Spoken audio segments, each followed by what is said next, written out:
Bonjour tout le monde, mon nom est Robert Gauthier et puis bienvenue au réseau qui s'appelle Lumière sur la prophétie biblique. Le sujet qui va nous occuper, c'est davantage les 400 ans de silence, hein? C'est-à-dire à la fin de l'Ancien Testament avec Malachie et puis finalement avec le livre de Matthieu, il y a eu 400 ans, une période de 400 ans. Les gens disent que c'est silencieux, mais vous allez voir, ce n'est vraiment pas silencieux.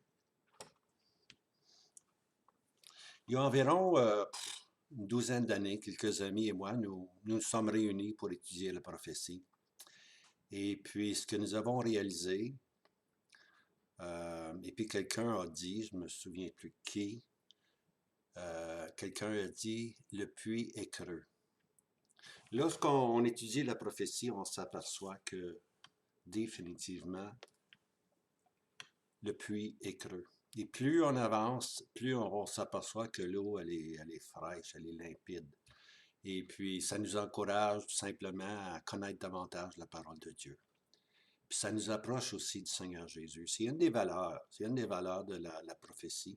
Ça nous fait connaître le Seigneur Jésus. C'est pas juste la connaissance des événements à venir. C'est sûr, le Seigneur nous la donne, cette connaissance-là. Mais ça nous rapproche de notre Sauveur. Et puis, je regarde ici un verset devant moi là, que plusieurs personnes interprètent différemment. Là. Je vais vous le lire. Et toi, Daniel, cache les paroles et scelle le livre. Hein? Quand tu arrives dans l'Apocalypse, c'est le contraire. Il n'y a plus rien de scellé. Ouvre. On ouvre dans l'Apocalypse. Mais Daniel, lui, on doit cacher parce que l'accomplissement allait être très, très loin. Hein?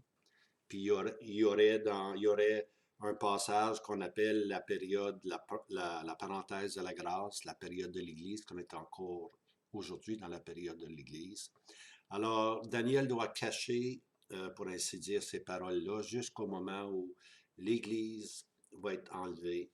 Et puis à ce moment-là, le chronomètre prophétique, la dernière semaine de Daniel, la 70e semaine de Daniel va commencer. Puis cette semaine-là, elle dure 7 ans. Et puis c'est là vraiment qu'on va voir les voies prophétiques de Dieu s'accomplir. Maintenant, je continue le verset. Et toi, Daniel, cache les paroles et scelle le livre jusqu'au temps de la fin. Au temps de la fin. C'est bien important, ça, le temps de la fin. On s'en va là. Moi, je veux vous emmener dans le temps de la fin. C'est là que je m'en vais continuellement. Et puis, Daniel 11, je vous le dis, je vais faire plusieurs vidéos sur Daniel 11. Plusieurs. La raison se fait ceci, c'est parce que le Seigneur peut venir me chercher du jour au lendemain. Hein? Et puis, je veux que cette connaissance-là que le Seigneur donne, qu'elle soit, elle soit au moins sur des vidéos si un jour elle n'est pas mise sur des livres. Hein? Et puis, alors je donne le maximum, le max. Tout ce que je sais, tout ce que j'ai appris, je vous le donne dans ces vidéos-là. Hein? Et puis, on continue ici, là, jusqu'au temps de la fin. Plusieurs courront ça et là, hein, et la connaissance sera augmentée. Maintenant, courir ça et là, c'est une expression qu'on voit partout.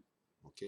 Alors, plus on va étudier, plus on va sonder, plus on va parcourir ça et là, la parole prophétique, plus la connaissance va augmenter. C'est pas la connaissance de l'Internet, là. Daniel, il parle pas de l'Internet. Daniel parle de la fin des jours. C'est dans cette connaissance-là qu'on va augmenter. Et puis, nous, on est une génération, ma génération est une génération qui a connu en 1948 le retour d'Israël vers sa patrie, pour ainsi dire.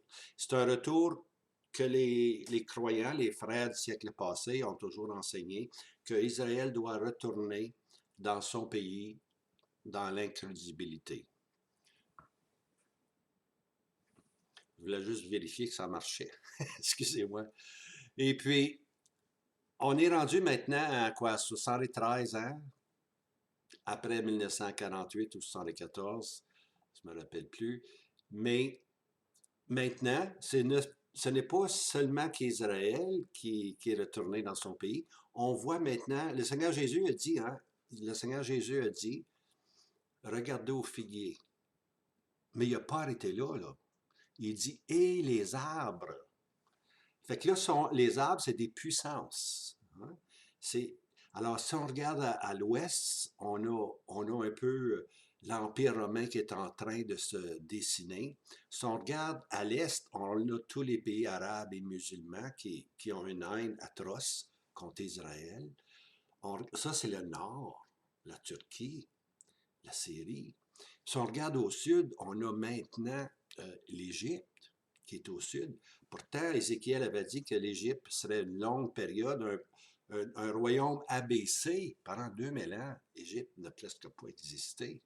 Depuis que Nebuchadnezzar l'a radié, pour ainsi dire, l'Égypte est devenue très, très bas. C'est seulement lorsqu'on a construit, dans la fin des années 1800, lorsqu'on a construit le canal de Suez, c'est à ce moment-là que l'Égypte a commencé à être une puissance.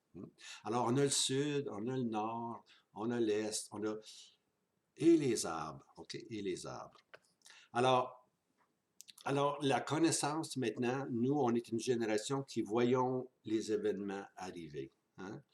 Mais malheureusement, ce que les gens font, c'est qu'ils regardent trop vers ces événements-là. Et puis, là, il y a beaucoup de spéculations qui se font. Et puis, on essaie de donner à ces événements de la prophétie.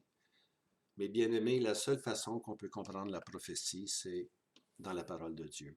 OK? La parole de Dieu. Et puis, je vais continuer à enseigner à partir de la parole de Dieu. Alors maintenant, si vous voulez, je vais me permettre, on va commencer. On va simplement commencer. Me voilà dans le petit médaillon du coin, ce côté-là, je pense. Alors, 400 ans de silence. OK? On va prendre aujourd'hui, là, je vous le dis combien de versets qu'on va prendre. Là. 2 versets. On va prendre 2 versets aujourd'hui.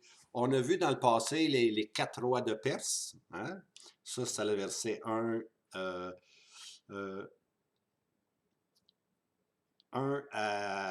et 2. Versets 1 et 2, on a pris le royaume des Perses, l'Empire perse avec ses 4 rois. Maintenant, on s'en vient avec le 3e empire, qui est l'Empire des Grecs. Puis là, bien aimé, on va prendre aujourd'hui 2 versets. OK? Et puis par la suite, on va continuer, mais on en a pour longtemps, je vous le dis. Alors, on va commencer tout doucement. Je vais juste mettre mon petit pointer ici, là, si je peux réussir, là.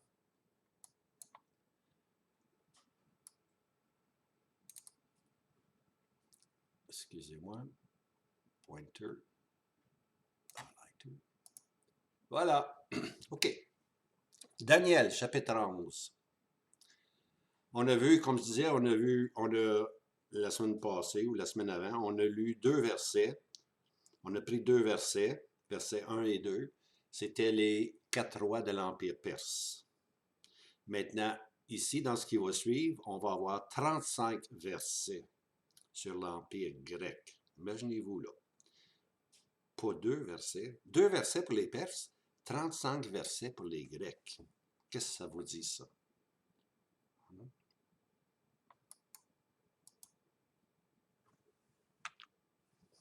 La question donc est celle-ci. Pourquoi tant d'informations sur le successeur d'Alexandre le Grand? 2 versets sur Perse, 35 sur la Grèce. Alors, il y a certainement une leçon à y en tirer. C'est ça que je vais discuter aujourd'hui. L'importance de l'Empire grec. Il y a une importance. J'aimerais que vous puissiez saisir l'importance de l'Empire grec. L'importance, ce n'est pas la culture. Je veux dire, l'Empire grec nous a donné une culture tellement, tellement belle, puis ils nous ont donné même les Olympiques, comme on dit. Mais c'est... Daniel, il ne s'occupe pas de ça, lui. Daniel parle de la prophétie. Alors, si vous permettez, on continue. On est tous conscients de l'importance de la culture grecque, de la langue, hein, des Olympiques, hein? Ça, on connaît ça. Ça, c'est les Grecs qui nous ont emmené ça. Mais ici, mes bien-aimés, ne pas oublier qu'on est aujourd'hui dans la prophétie biblique. C'est le but de ces vidéos-là, de nous emmener dans ce puits profond, hein, qui est la prophétie. Ce qu'on étudie depuis quelque temps, depuis Daniel chapitre 1, on étudie ce qu'on appelle le temps des nations. Hein. C'est Luc 21 qui nous donne cette expression-là, le temps des nations. Hein. C'est-à-dire qu'Israël va être ballotté par la droite, par la gauche, par toutes sortes de vents, par toutes sortes de misères, toutes sortes de combats. Parce que c'est le temps des nations, c'est les nations qui règnent. Dieu s'est choisi un nouveau serviteur dans le personnage de Nebuchadnezzar. Tu es ce roi, il avait dit. Hein? Alors, le temps des nations a commencé là et il continue aujourd'hui et il continue. Alors, Daniel nous a présenté deux images de cette grande période du temps des nations. Hein? Il nous a présenté dans un premier temps la statue de Nebuchadnezzar. Ça, c'est chapitre 2. Hein? Dans les chapitres 2, on a 4 métaux. Okay? Mais l'or, l'argent, le bronze, et puis l'airain, c'est-à-dire, puis le métal, puis finalement le métal mélangé avec de la glaise. Il faut comprendre que c'est la qualité des métaux qui diminue continuellement. Il y a une différence entre l'or, vend un once d'or, puis finalement vend du métal, ou vend plus tard du métal avec de la glaise, ça ne vaut pas grand-chose. Alors, on voit qu'il va y avoir une dégradation dans les empires qui vont se succéder. Okay? Ça, c'est le Daniel chapitre 2. Lorsqu'on arrive au chapitre 7, on a maintenant 4 bêtes. Okay? Là, on voit le caractère féroce des animaux. Hein? Les bêtes nous donnent ce caractère-là. Puis quel est ce caractère-là des 4 bêtes? C'est qu'aucune de ces bêtes-là regarde vers le ciel. C'est pas naturel pour un lion de regarder au ciel et étudier les étoiles. Il ne regarde jamais ça. Tous les animaux ont la tête penchée. Et tous les bêtes ont la tête penchée et puis on regarde continuellement vers la terre ou les alentours, mais jamais en haut. C'est ça qui a caractérisé les empires ou les directeurs des empires. Hein? Ils ont simplement oublié que c'est Dieu qui donne le pouvoir. Alors, c'est quoi l'importance du troisième empire? Voici. Lorsque le vaillant roi grec, Alexandre le Grand, est décédé, okay, son empire s'est divisé en 4, mais il y en a surtout 2 qui sont importants. Okay? Deux grands commandants partageront, okay, ils vont partager l'empire, ils vont se chicaner, il y aura des guerres entre eux, pour le contrôle du troisième empire grec. Ça, l'histoire va nous le relater. Vous n'avez simplement que aller sur l'Internet et puis regarder l'histoire.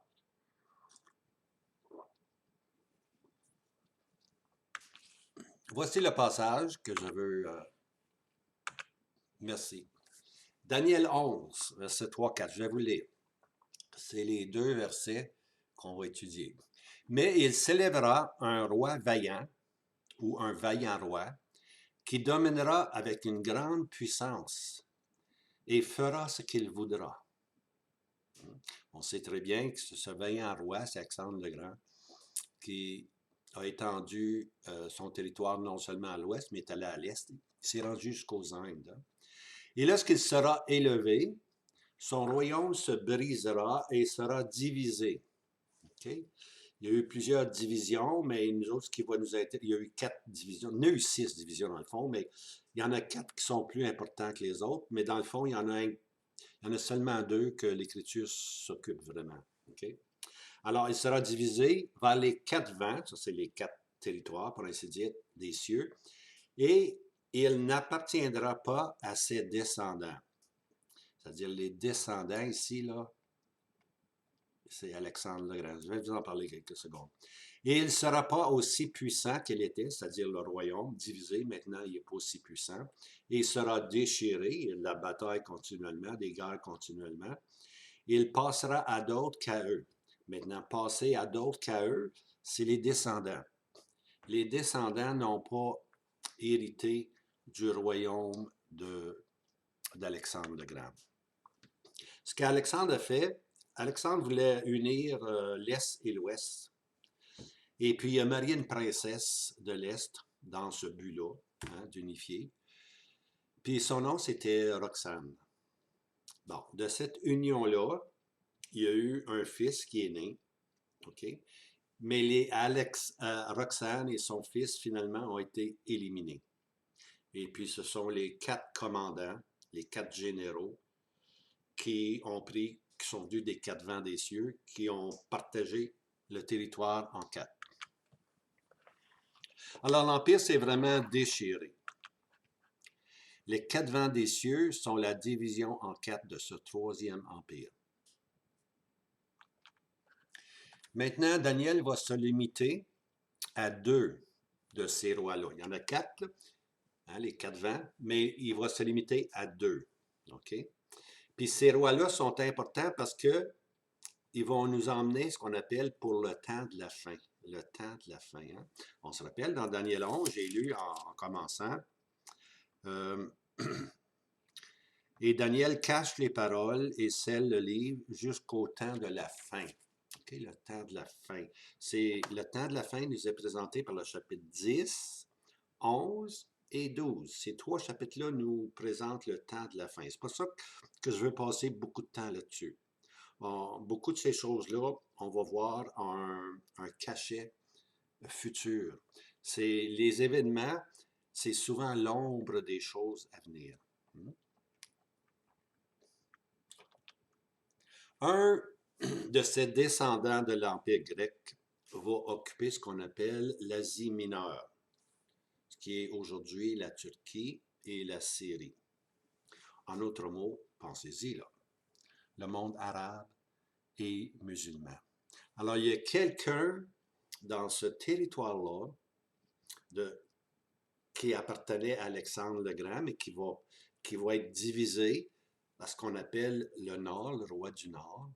Et puis aujourd'hui, ce monde-là, on est loin, là. Daniel, lui, il disait tout ça d'avance. N'oubliez pas, Daniel n'a jamais, il ne s'est pas rendu là, lui, Daniel. Il a connu les deux, trois rois de Perse, Cyrus, tout ça.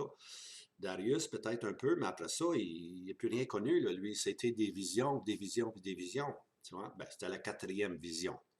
Et puis aujourd'hui, lorsqu'on regarde ce territoire-là, on voit c'est le peuple arabe et le peuple musulman. Ceci doit nous donner un indice de ce qui s'en vient. Daniel 8, verset 23, on lit ceci. Le prophète Daniel nous en avait déjà soufflé un mot et l'avait identifié comme le roi au visage audacieux. Vous vous rappelez, Daniel 8, Daniel 7, ça représente l'Empire romain qui va reprendre vie et sa corde. Daniel 8, ça représente le territoire du Nord, le roi du Nord, celui qu'on appelle le roi du Nord, communément connu, le roi au visage audacieux. Alors, quand j'emploie l'expression le roi au visage audacieux, je m'en vais automatiquement dans Daniel 8, qui est complètement consacré à l'Empire grec. Alors, ce roi de l'Asie mineure, au temps de la fin, se lèvera lui-même contre la présence personnelle de Christ. Remarquez bien, là. On est au temps de la fin. Puis qu'est-ce qui arrive au temps de la fin? Il va y avoir quelqu'un dans le territoire qu'on appelle au nord d'Israël. Il y a quelqu'un de cet endroit-là qui va contrôler l'Asie. Et puis, lui, on va le connaître comme étant le roi au visage audacieux. Mais qu'est-ce que ce roi au visage audacieux va faire? Il va s'élever contre la présence personnelle de Christ. En d'autres mots, le Seigneur Jésus va être là, et puis ce roi au visage audacieux va oser se lever contre le Seigneur Jésus. Je lis Daniel 8, verset 11, puis Daniel 8, verset 25. Il, ce roi au visage audacieux, il s'élèvera jusqu'au chef de l'armée. OK, le chef de l'armée, c'est qui? Pensez-y, là. Pas besoin de vous le dire. Il, ce roi audacieux, va se lever contre le Christ. Et Daniel ajoute, pour nous aider davantage à comprendre, remarquez bien là ici, il se lève contre le chef de l'armée, et puis après ça, Daniel dit ici, et il se lèvera contre le prince des princes. Oh. Le prince des princes, le roi des rois, le prince des princes, mais il sera brisé sans main. Alors, lorsque ce roi au visage audacieux de Daniel 8 va se lever, il va faire face, pour ainsi dire, au Messie qui est là, et puis il va s'élever contre le prince des princes, mais il sera brisé sans main, c'est-à-dire sans instrument humain. Hein? Ce roi au visage audacieux va être détruit par le Seigneur Jésus. Alors, l'importance de ce roi. Alors, suite à sa défaite par le prince des princes, Daniel 12, verset 45, nous conte cette période prophétique. Et puis, je vais vous donner le verset. Excusez-moi, c'est pas Daniel 12, verset 45, ça n'existe pas. Non, ça n'existe pas, Daniel 12, verset 45. Ben non, on arrête à 13. C'est 11, 45. OK, heureusement, je l'ai corrigé ici, là. Et il plantera les tentes de son palais, c'est-à-dire le roi au visage audacieux, le roi du Nord. Et il plantera les tentes de son palais entre la mer, ici c'est la mer Méditerranée, et la montagne de la Sainte Beauté, qui est naturellement Sion. Hein? Alors là, il se place entre Sion puis le Méditerranée. Puis là, qu'est-ce qui lui arrive? Il pense, lui, saisir pour une dernière fois Jérusalem. Il viendra à sa fin, puis il n'y aura personne pour le secourir. Il trouve sa fin hein, au pied de la montagne, pour ainsi dire. Hein. Et puis, il n'y a personne pour le secourir. Ça, c'est important, mais je ne veux pas en parler tout de suite. Hein. Il n'y a personne pour le secourir. Il y a quelque chose qui s'est passé là pour qu'il soit seul. Si vous prenez le temps de lire Daniel, chapitre 11, Daniel 11, versets 40 à 45, vous verrez que la période en question est pour le temps de la fin. Hein? Daniel 11, verset 45, verset 40. Et au temps de la fin, le roi du Médie heurtera contre lui. Lui, si c'est l'Antichrist, le faux roi d'Israël. Et le roi du Nord, voilà, notre roi au visage audacieux, fondra sur lui comme une tempête, avec des chars et des cavaliers. Il va saisir une partie de Jérusalem, la moitié de la ville va être saisie, les femmes vont être violées. Puis lui, il continue, il reste ses soldats-là, puis il continue finalement vers le sud pour anéantir le roi du sud qui est l'Égypte. Okay? Et puis ça continue, et puis finalement, il revient, il y a des nouvelles qui lui arrivent, et il revient sur Jérusalem, puis il trouve sa fin. Il n'y a personne pour le secourir. Alors, le roi en question ici, c'est le roi du Nord qui s'élèvera contre Christ le Prince. Et il trouvera sa fin.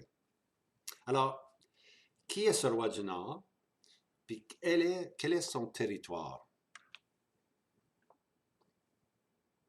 Alors, il est important de réaliser que les points cardinaux,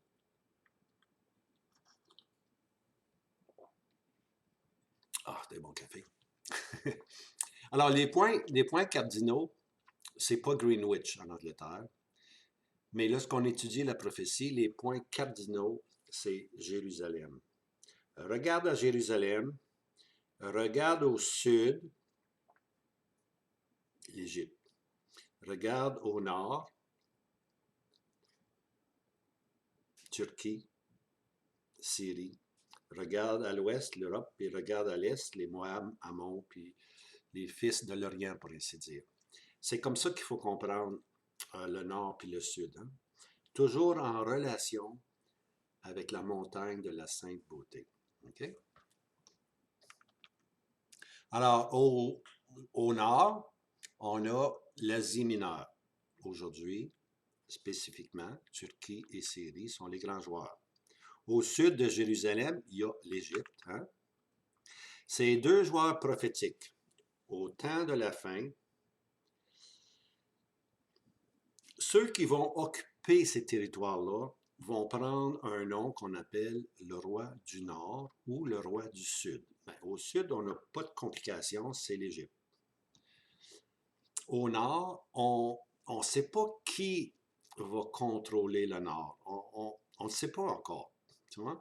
Mais il va y avoir un individu au visage audacieux qui va contrôler tout ce territoire-là au nord d'Israël. La Syrie, la Turquie, qui est directement au nord d'Israël, comme je disais tantôt, des pays arabes et musulmans. Quelqu'un va se lever puis va vouloir combattre contre, non seulement contre Israël, mais contre le prince des princes. Alors ici, je le mentionne, il s'élèvera non seulement contre Israël, mais contre le prince des princes lui-même. Alors, c'est pour ça que Daniel 8 est important. C'est pour ça que Daniel 11 devient tellement important. Alors, ce qui rend l'Empire grec de toute importance, là, c'est le fait que cet individu-là va s'élever contre le peuple de Dieu, puis va s'élever contre le prince des princes. Maintenant, quand je parle de la Grèce ou de l'Empire grec, là, je ne pense pas, là, je pense à un empire, moi. Je pense à un empire.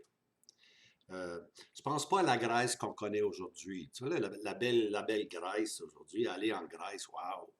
C'est une destination de vacances, un pays où la mer Méditerranée est là, puis le soleil est là. Lorsqu'on pense à la Grèce, c'est ça qu'on pense aujourd'hui. Mais il ne faut pas penser de même, bien-aimé. Il faut penser qu'il y a eu un empire, puis qu'il y a eu un représentant au nord qui représente une section de l'empire d'Alexandre le Grand, puis il y en a un au sud qui représente aussi une autre section de l'empire d'Alexandre le Grand. Alors, Daniel ne parle pas de ça, regardez ça, ce beau paysage-là. C'est pas ça. Daniel parle des empires, lui. C'est le temps des nations, les 4 empires. Puis lorsqu'on parle de l'Empire grec, on ne pense pas aujourd'hui à la Grèce. La Grèce n'est pas... La Grèce, c'est une ville touristique aujourd'hui. C'est vraiment une ville touristique. Mais il ne faut pas oublier que dans la prophétie, il y a un an, l'Empire grec était séparé en 4, aux 80 ans. Et puis là-dessus, il y a eu des joueurs prophétiques très importants qui sont venus. Alors, alors ici, on a vu que l'Empire grec allait se séparer en 4, aux 4 vents. Hein? Maintenant, ce qui est important, c'est ceux qui se sont partagés le territoire d'Alexandre le Grec. Alors, Daniel s'occupe, lui, de la descendance impériale et du partage des pouvoirs, et ça spécifiquement de ceux de ces rois à venir. Alors, Daniel, lui, c'est l'Empire grec, c'est l'Empire impérial, la descendance impériale, qui sont les rois qui ont suivi. Et puis, qui va être ce roi-là qui va avoir le territoire du Nord? Qui est ce roi-là qui va avoir le territoire du Sud? Et c'est ça qui veut nous faire connaître Daniel. Voici donc la séparation impériale. OK, les 4 vents du Nord. OK? Alors, Alexandre est mort, Roxane et son fils sont tués, les 4 généraux se partagent l'Empire, et puis ici, on a les 4 généraux, là, on a les 4 territoires, puis les généraux, si on veut. Alors ici, on va commencer, ici, Macédoine, hein, qu'on appelle le territoire de Macédoine. Macédon, c'est celui qui l'a, pour ainsi dire, dirigé. Alors lui, il a pris ce territoire-là, puis ici, il y a Grèce. La Grèce est là. Mais ce n'était pas un élément important. Okay? Après ça, il y a eu ici là, la Pergame. OK, Pergama. Et puis ici, c'est... encore là, lui, il n'était pas si important que ça. OK? Mais ce qui est important ici, là, c'est la Syrie, puis une partie de la Turquie, directement au nord d'Israël ici. Le général s'appelle Séleucus. On l'appelle l'Empire des Séleucides. Okay? Puis ici, au sud, il va y avoir un autre roi qu'on appelle le roi du sud, Ptolémée. Ptolémée. Okay? Alors, ça, c'est les 4 vents. Okay? Mais ce qui est important, là, c'est ce territoire-là ici. Un roi au visage audacieux va s'élever. Et puis, il va foncer sur Jérusalem. Et puis, le roi du sud aussi va foncer sur Jérusalem. Hein? On lit ça dans Daniel 11, verset 40. Au temps de la fin, le roi du Midi heurtera contre le roi en Israël. Et le roi du Nord fondera sur lui aussi, sur le roi en Israël.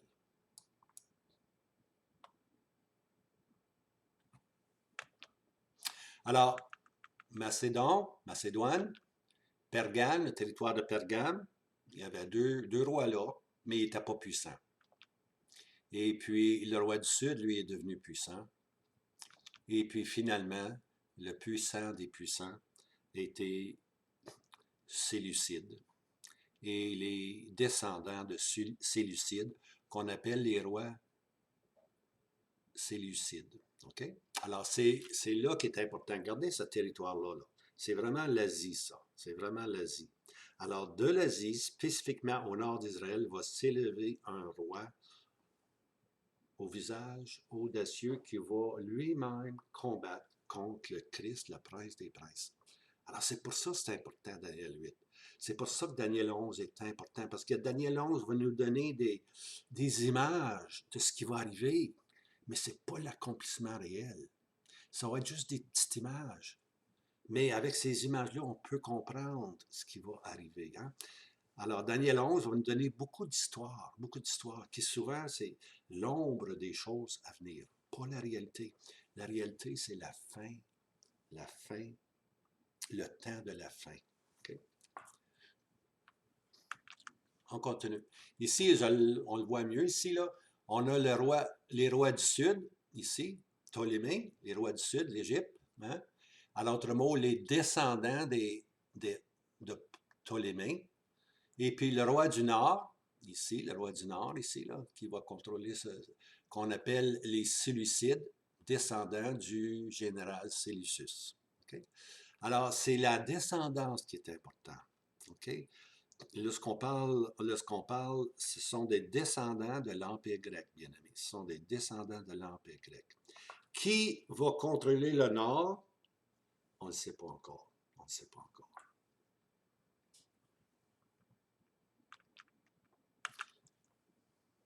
Maintenant, ce qui est important de comprendre, cette lignée impériale des rois de la descendance grecque. Parce que si aujourd'hui si aujourd'hui on voit la Grèce comme étant simplement un territoire touristique, mais il faut se rappeler que le territoire occupé par la Grèce, par Grec, c'était le territoire de Séleucus, et puis c'était aussi le territoire au sud de Ptolémée. Alors, retournons quelques instants, si vous permettez, à Daniel 7 et Daniel 8. Chaque chapitre représente un empire. Non seulement elle représente un empire, chapitre 7 parle d'un empire, chapitre 8 parle d'un autre empire. Daniel 7 lui parle de l'empire des Romains. Chapitre 8, on retourne un peu en arrière, on parle maintenant de l'empire des Grecs, qui était la troisième. Daniel 7 nous présente la quatrième empire, ou le quatrième empire, avant de venir s'occuper du troisième empire qui va devenir de toute importance dans les voies de Dieu. Alors, mais chaque empire, chapitre 7 et chapitre 8, ont chacun leur corne. Ces cornes-là sont différentes l'une de l'autre. Je le dis souvent, il ne faut pas mélanger nos cornes. Mélangeons pas nos cornes. Alors, voici maintenant les deux derniers empires historiques. Daniel 7 et Daniel 8 présentent deux empires. Je devrais plutôt faire ça de même. Le quatrième empire. Daniel 7 s'occupe, lui, de nous présenter le quatrième empire, qui est l'empire romain. Mais pas juste l'empire romain. Daniel va plus loin à nous présenter l'empire romain reconstitué. Hein? L'empire romain qui doit reprendre vie. L'empire romain et surtout le futur empire romain à venir avec ses discordes. Et puis, ceci nous parle, si on lit Daniel 9, verset 26, on parle là d'un prince romain à venir. Le peuple romain, en 70, avec Titus, a détruit Jérusalem. Mais le prophète Daniel nous parle, lui, pas de cet événement-là. Il fallait juste le mentionner, mais il nous parle d'un événement plus loin. Le peuple du prince à venir. Ou le prince du peuple à venir plutôt. Ce prince-là, le peuple, c'est les Romains, mais il doit venir un prince romain futur. Hein? C'est ça que Daniel nous parle. Il nous présente, lui, un futur prince à venir. Puis ce futur prince à venir prend le nom de la corne petite. Hein? Il détruit les 3 des 10, puis il prend contrôle de l'Empire romain, pour ainsi dire. Ça, on l'a pris ça dans Daniel 7. Dans Daniel 8, on a vu le 3e empire, l'empire qui est la descendance d'Alexandre le Grec. Alors, lui aussi va avoir son leader, pour ainsi dire, qu'on appelle, Daniel 8, verset 9, une petite corne. Hein? La corne, virgule, petite, c'est le prince romain. La petite corne, c'est le roi au visage audacieux. Le roi du Nord. Alors, au dernier temps de leur royaume, alors ça, faut écouter ça attentivement. Au dernier temps de leur royaume, voici le verset, Daniel 8, verset 23. Et au dernier temps de leur royaume, quand les transgresseurs auront comblé la mesure, alors quand les transgresseurs auront comblé la mesure, ça parle des Juifs apostats. Okay? Quand Israël va être apostat à son max, là, il va avoir comblé la mesure. À ce moment-là, va s'élever. Il faut qu'il comble la mesure. Il faut que la coupe déborde. Puis lorsque la coupe déborde, il va s'élever un roi au visage audacieux, entendant les énigmes. Il est audacieux, mais aussi il est intelligent. Il peut dire des énigmes, tu vois. Mais au dernier temps de leur royaume, OK? On va revenir là-dessus. Le verset suivant. Daniel 8, verset 24. Et sa puissance sera forte. Mais remarquez bien, il y a un mais ici. Alors, ce roi-là, au visage audacieux, va être fort, très fort. Mais non pas de sa propre force ou de sa propre puissance. En d'autres mots, il est soutenu par une plus grande puissance que lui. OK? Puis ce roi-là va détruire merveilleusement. Ça veut dire qu'il fait la guerre. L'Écriture est tellement imagée. Détruire merveilleusement. Ça, bien aimé, c'est Première Guerre mondiale. On peut dire ça, hein?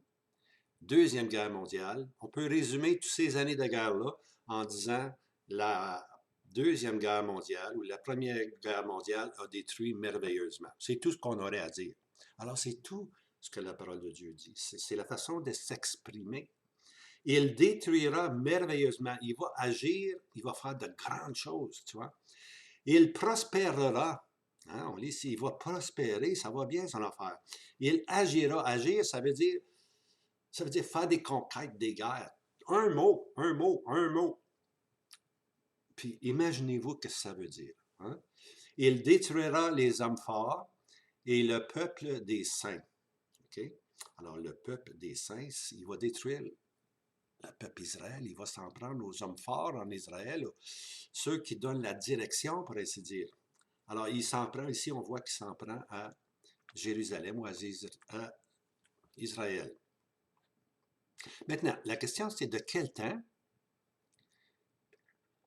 Et puis, de quel royaume parle-t-il? Parce qu'ici, j'avais dit, c'est au dernier temps de leur royaume. Voyez-vous, j'ai souligné ça ici. Au dernier temps de leur royaume. Alors, quel temps? Puis de quel royaume qu'on parle?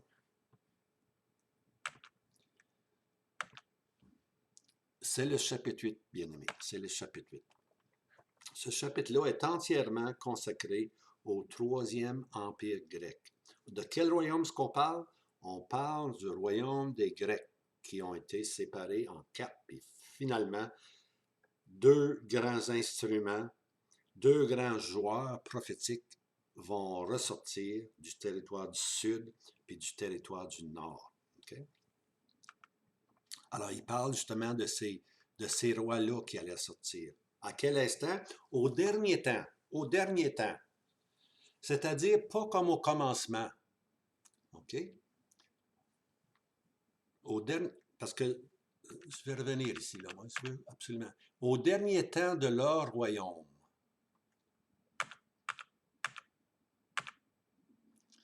Alors, au dernier temps de leur royaume, c'est-à-dire pas comme au commencement.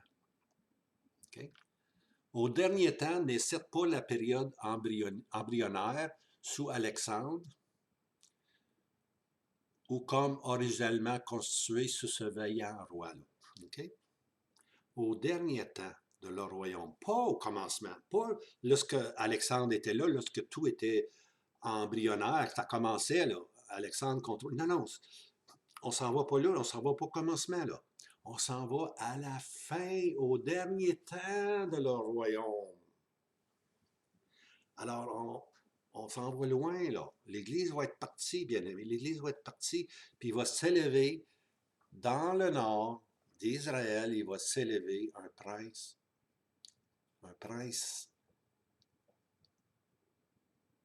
audacieux, qui va faire des merveilles, qui va agir, puis qui va attaquer Israël. Okay? Alors, c'est de ce temps-là qu'on parle. Pas du commencement d'Alexandre le Grand. Beaucoup plus tard. Les descendants, pour ainsi dire, de ce territoire-là. Au dernier temps de leur royaume est une référence à la succession prophétique des rois du Nord et des rois du Sud, okay?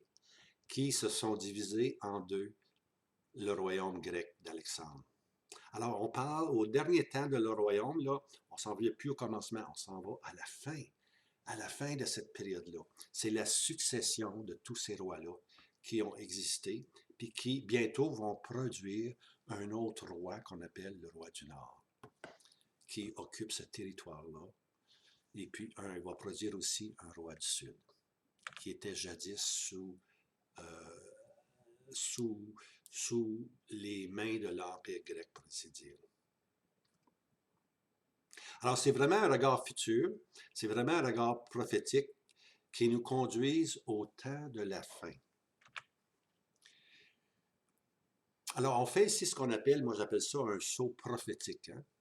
Il y a des sauts olympiques, là, quand on saute, là, puis on fait des grands sauts. Bien, la parole de Dieu fait aussi, elle en fait beaucoup, elle fait ce qu'on appelle des sauts prophétiques. Elle nous emmène très loin, elle nous emmène au temps de la fin. Alors ici, on fait un saut prophétique vers la descendance des Ptolémées puis des Séleucides. C'est là qu'on nous emmène, au temps de la fin, hein? Dans les derniers jours de leur royaume, pour ainsi dire. Là, maintenant, c'est ça que vraiment qui nous présente ici. Un va occuper le territoire de l'Égypte et puis l'autre va occuper le territoire de l'Asie mineure, la Turquie et la Syrie, d'où est la descendance présentement arabe et puis musulmane. Alors ici, on voit le territoire, on voit en rouge, Jérusalem ici en rouge. On regarde le sud, le roi du sud, puis on regarde ici au nord. Je le dis toujours, je ne connais pas, moi, je ne sais pas qui va être le roi du nord. Il n'y a personne qui le sait. On n'est pas encore rendu là. On n'est pas encore rendu là. Mais à ce moment-là, lorsqu'on va être dans les derniers temps, hein, lorsque Israël va être dans les derniers temps, l'Église, elle, va être au ciel. Mais Israël, le peuple terrestre de Dieu, va faire face au roi du Nord et au roi du Sud. Puis Dieu va s'en servir pour les emmener à la repentance, à se tourner vers le crucifié.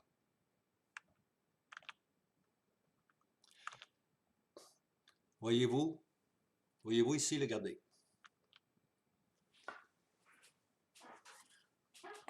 Je pense que ça parle par soi-même. Voyez-vous des problèmes, là? Sans solution. Il n'y aura pas de solution en Asie. Il n'y aura pas de solution. C'est impossible. Impossible. Il y a une haine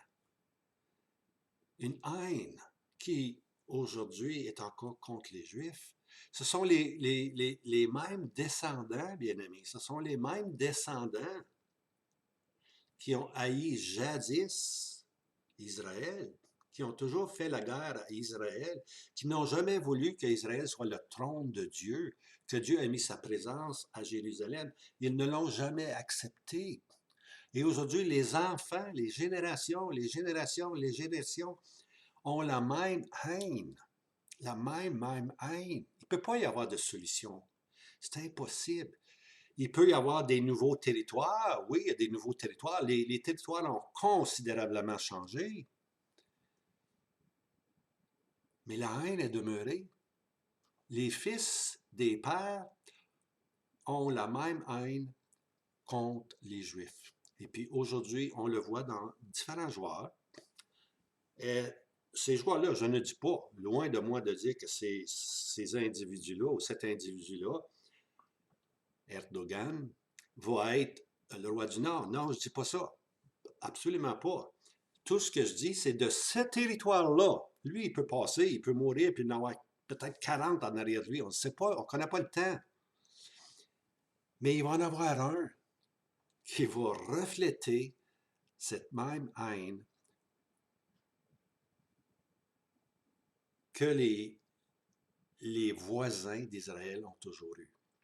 Hein, cette haine-là. Les Moabites, hein, les Édomites. Tout ceci va se reproduire encore aujourd'hui. Alors, il n'y a pas de solution. Il n'y a pas de solution pour Jérusalem, à moins que le Seigneur descende et mette ses pieds sur la montagne des Oliviers. Alors ici, on voit que c'est un Juif, naturellement, versus qui, en contraste avec un descendant séleucide. Un descendant séleucide. Il va y en avoir d'autres descendants séleucides, probablement. Mais on voit dans lui ce qu'on va voir dans les autres, encore plus actifs. Ils vont agir plus méchamment. Ils vont faire des merveilles plus grandes dans leur conquête. Mais c'est un problème sans solution. Alors ici, tout ce qu'on a fait, bien aimé, c'est qu'on a pris Daniel, 2 versets, Daniel 3 et 4. Puis, à suivre, là, on va maintenant commencer avec les rois du Midi puis les rois du Nord, qui vont s'attaquer l'un l'autre. Mais il y a des leçons à y trouver, bien aimé, il y a des leçons à y trouver. Tout ce que je veux dans les prochaines vidéos, c'est vous montrer l'inspiration des Écritures. C'est tellement important. Notre salut est basé sur les saintes paroles. Notre salut est basé sur l'inspiration. Et puis lorsqu'on lit Daniel, il n'y a pas un iota qui n'est pas arrivé que Daniel n'ait pas dit d'avance. Ça, c'est la puissance de la prophétie biblique. Dites d'avance les choses qui vont arriver. Et puis, on va voir dans les passages qui suivent, ce que Daniel a dit devient de l'histoire, mais un peu plus loin, on doit regarder encore plus loin que l'histoire. On doit regarder vers le temps de la fin. Alors, je vous laisse avec ceci. J'espère que ça vous aide. Et puis, on va continuer, Dieu voulant, la semaine prochaine. Alors, passez une belle journée. Aimez la parole de Dieu. Aimez Dieu. Hein? Soyez sous le règne du Seigneur Jésus, qu'il soit maître de vos vies dès aujourd'hui. Alors, le Seigneur Jésus vous garde, puis du ciel, il intercède pour nous. Hein? Pas pour nos péchés, pour nos faiblesses, nos manquements, il intercède. Hein? Alors, je vous laisse avec ceci, avec la pensée que le Seigneur Jésus va bientôt venir. Et puis du ciel, on va voir ces étapes s'accomplir.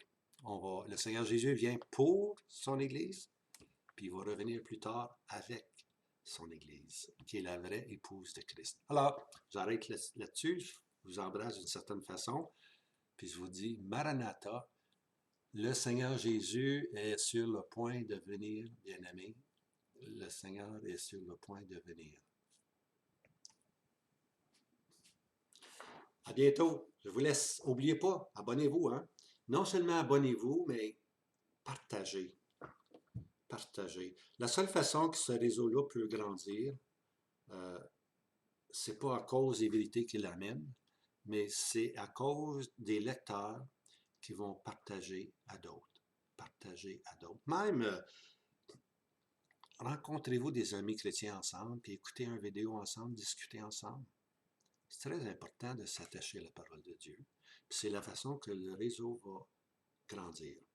Je vous laisse ceci dans vos mains. C'est votre responsabilité. Que le Seigneur vous garde. À bientôt.